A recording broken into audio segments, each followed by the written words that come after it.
안녕하세요. 봉수행입니다.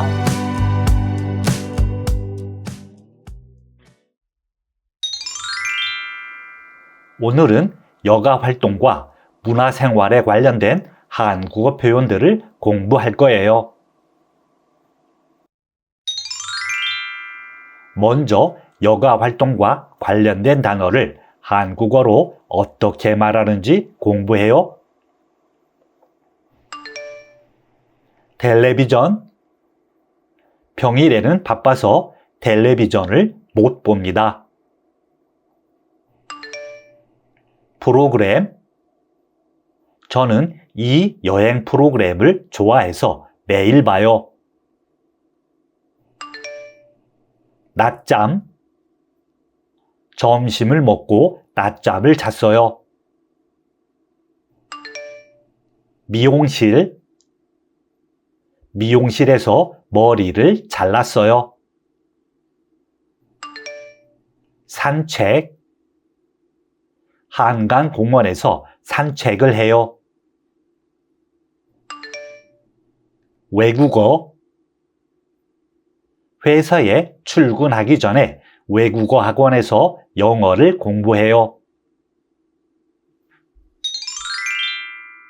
이번에는 문화생활과 관련된 단어를 한국어로 어떻게 말하는지 공부해요. 공연. 예술회관에서 여러 가지 공연을 해요. 연극. 이번 연극은 배우들의 연기가 매우 좋았어요. 콘서트. 저 가수의 콘서트는 여러 번 봤어요. 표. 저 영화는 인기가 많아서 표가 없습니다. 극장, 영화관. 극장, 영화관에서 영화를 봐요. 미술관. 미술관에 그림이 많아요. 박물관. 박물관에서 한국의 옛날 집과 옷을 봤어요. 이제 오늘의 한국어 표현을 공부하도록 해요. 연기가 좋다. 영화에서 배우들의 연기가 좋았어요. 인기가 많다. 이 옷이 제일 인기가 많아요. 첫 번째 문법은 수단이나 방향을 나타내는 으로입니다. 먼저 문법 으로는 명사에 붙어 어떤 일이 수단이나 도구를 나타낼 때 사용합니다. 예를 들어 볼게요. 택시로 가요. 이 문장은 택시라는 수단이나 도구를 이용해서 가는 상황을 설명하고 있습니다. 이와 같은 경우 문법 으로를 이용해 택시를 택시로와 같이 바꿀 수 있습니다.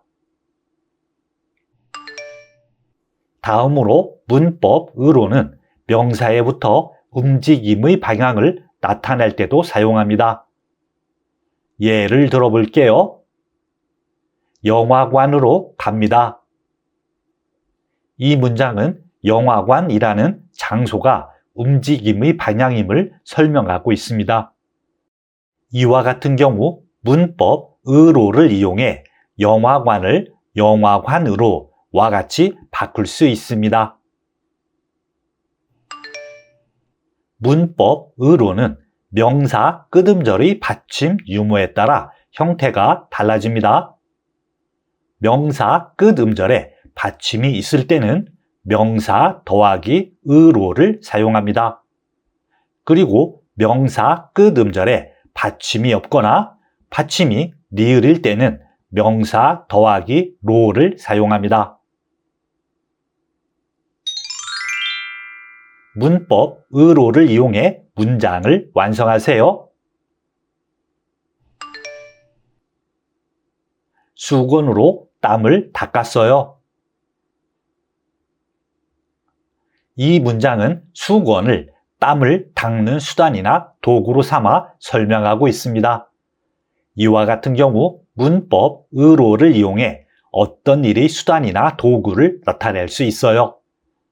명사 수건의 끝음절인 건에는 받침 니은이 있어요.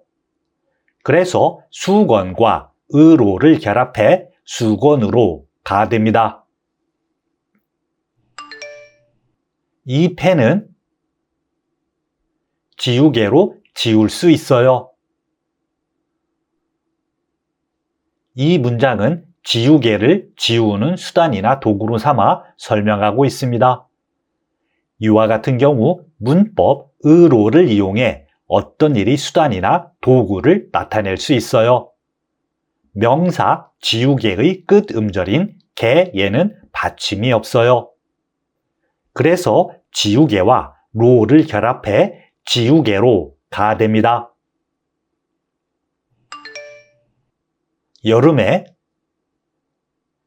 부산으로 휴가를 갈 거예요. 이 문장은 부산이라는 장소를 움직임의 방향으로 삼아 설명하고 있습니다. 이와 같은 경우 문법 의로를 이용해 움직임의 방향을 나타낼 수 있어요. 명사 부산의 끝음절인 산에는 받침 니은이 있어요. 그래서 부산과 의로를 결합해 부산으로가 됩니다.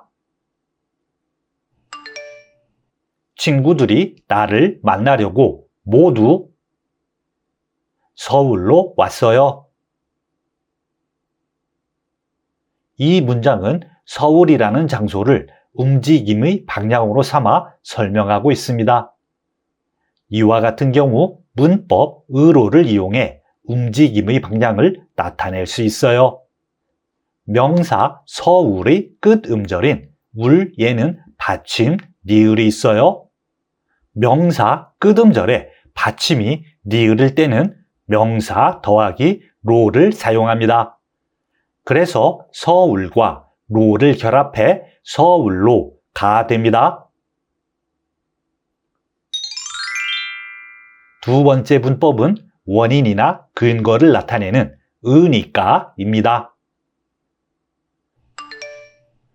문법 으니까는 동사나 형용사에부터 뒤에 오는 말에 대하여 앞에 오는 말이 원인이나 근거, 전제가 됨을 강조하여 나타낼 때 사용합니다.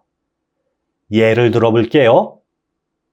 아기가 자니까 조용히 들어오세요. 이 문장은 아기가 자다라는 것이 조용히 들어와야 하는 원인이나 근거가 되는 상황임을 설명하고 있습니다. 이와 같은 경우 문법 으니까를 이용해 자다를 자니까로 바꿀 수 있습니다. 문법 으니까는 동사나 형용사, 어간, 끝음절의 받침 유무에 따라 형태가 달라집니다. 어간, 끝음절에 받침이 있을 때는 어간 더하기 으니까를 사용합니다. 그리고 어간, 끝음절에 받침이 없을 때는 어간 더하기 니까를 사용합니다. 문법 으니까를 이용해 대화를 완성하세요. 책을 집에 놓고 왔어요. 저는 책이 한 권 더 있으니까 이 책을 보세요.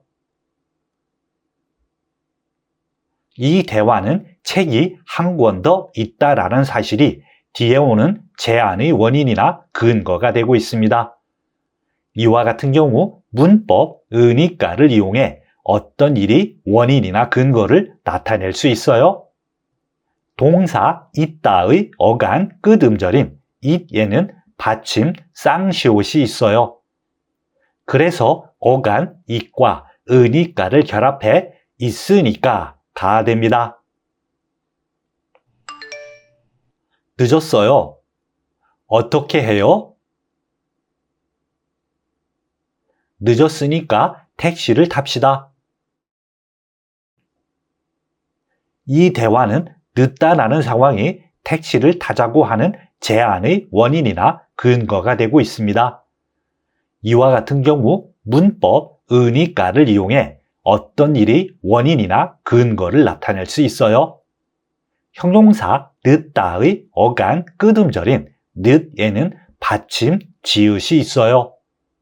그래서 어간 늦의 과거형 억과 으니까를 결합해 늦었으니까 가 됩니다. 배가 고파요. 밥 먹으러 갈까요? 제가 지금 바쁘니까 나중에 가요.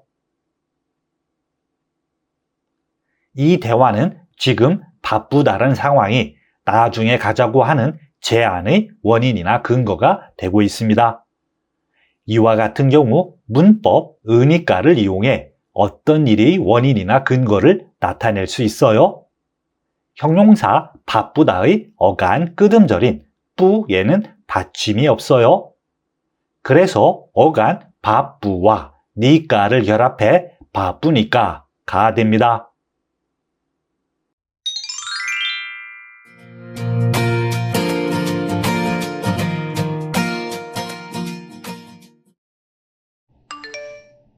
이제 여러분은 대화를 들으세요. 쯔엉 씨와 나타샤 씨가 대화를 해요. 대화를 잘 들으세요. 이번 주 토요일에 시간이 있어요? K-팝 콘서트 표가 생겼어요. 같이 가요. 정말요? 좋아요. 같이 가요. 몇 시 공연이에요? 저녁 7시 공연이에요. 그 시간에는 길이 많이 막히니까 공연장까지 지하철로 갑시다. 두 사람의 대화를 잘 들었어요? 그럼 한 문장씩 듣고 따라하세요. 이번 주 토요일에 시간이 있어요?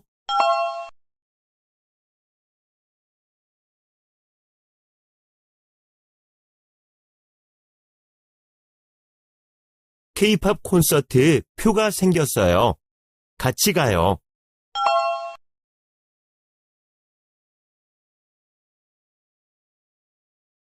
정말요? 좋아요. 같이 가요.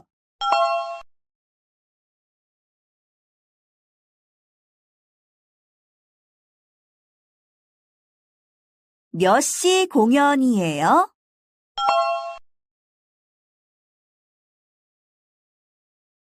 저녁 7시 공연이에요.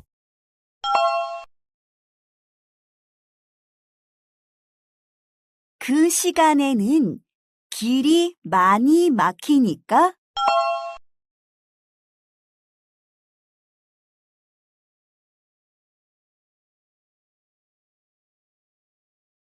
공연장까지 지하철로 갑시다.